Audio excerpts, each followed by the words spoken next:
राघव अपनी माँ को बहुत दिनों से नीति से शादी करवाने को मना रहा था, किंतु वह तैयार नहीं थे। वजह बस इतनी सी थी कि नीति एक अनाथ लड़की थी जो राघव के सहकर्मी भी थे। मजबूरी में राघव ने नीति के साथ कोर्ट में जाकर शादी कर ली। राघव, ये अनाथ तुम्हारी पत्नी भले हो सकती है, परंतु मेरी बहू नहीं। राघव नीति को लेकर जब घर आया तब उसकी माँ सुलोचना जी बोली और तमकते हुए अपने कमरे में चले गए। माँ जी, चाय। अगली सुबह नीति सास को चाय देते हुए बोले, मैं तुझ जैसी अनाथ की माँ नहीं समझी। मेरे बेटे को तूने अपनी बातों में फंसा ली, पर मुझे नहीं फंसा पाएगी। सुलोचना जी उसे ताना देते हुए बोली। ये बातें सुनकर नीति का कलेजा छलनी हो गया। फिर भी वो प्रत्यक्ष में मुस्कुराकर बोली, अपने पति के माँ को क्या कहते हैं माँ जी, आप ही बताइए ना। सुलोचना जी उसकी मासूम हंसी देखकर कुछ ना बोली। नीति जितना सुलोचना जी का दिल जीतने में की कोशिश करती, उतना ही सुलोचना जी उसका तिरस्कार करती, किंतु नीति के चेहरे पर सिकन तक ना आती। भले ही वह अकेले में आंसू भी बहा लेती, पर कोई बात राघव से ना कहती।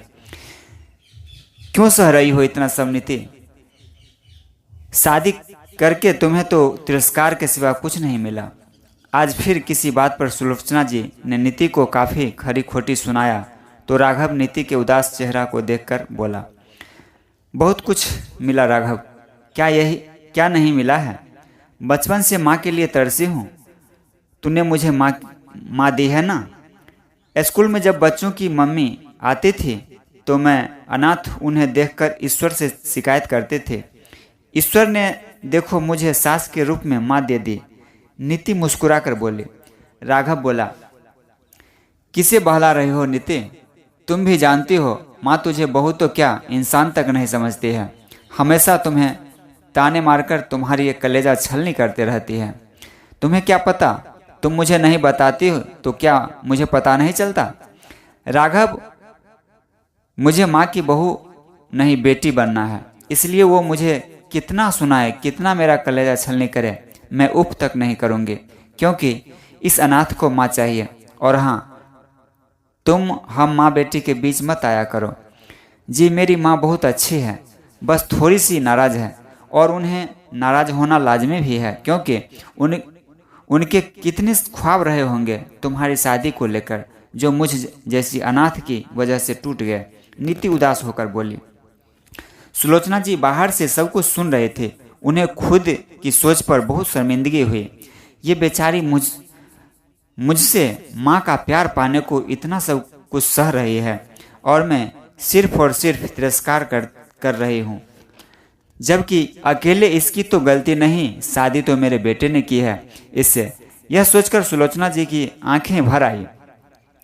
ना बेटा, तू अनाथ नहीं है, मैं हूं ना तेरी माँ। अचानक सुलोचना जी घर के अंदर आई और भरे गले से बोले, माँ। भरे गले से नीति बोली। उसे यकीन नहीं हो रहा था कि उसकी सास ने उसे स्वीकार कर लिया। हाँ बेटा, इतनी अच्छी बहू तो मैं भी ना ला पाती, और मेरे बेटे ने लाई है, और मैं मूढ़ महज सिर्फ इस बात से उसका तिरस्कार कर रही थी कि वो अनाथ है, जबकि मुझे तो उसकी माँ बनके उसके जीवन की ये कमी भरनी चाहिए थी। सुलोचना जी ये बातें बोलते हुए अपनी बहू को गले से लगा लिया। नीति भी सास के गले से लिपटकर फूट फूट कर रो पड़ी, क्योंकि आज उसने माँ को पा लिया था। साथियों, ये कहानी आपको कैसी लगी?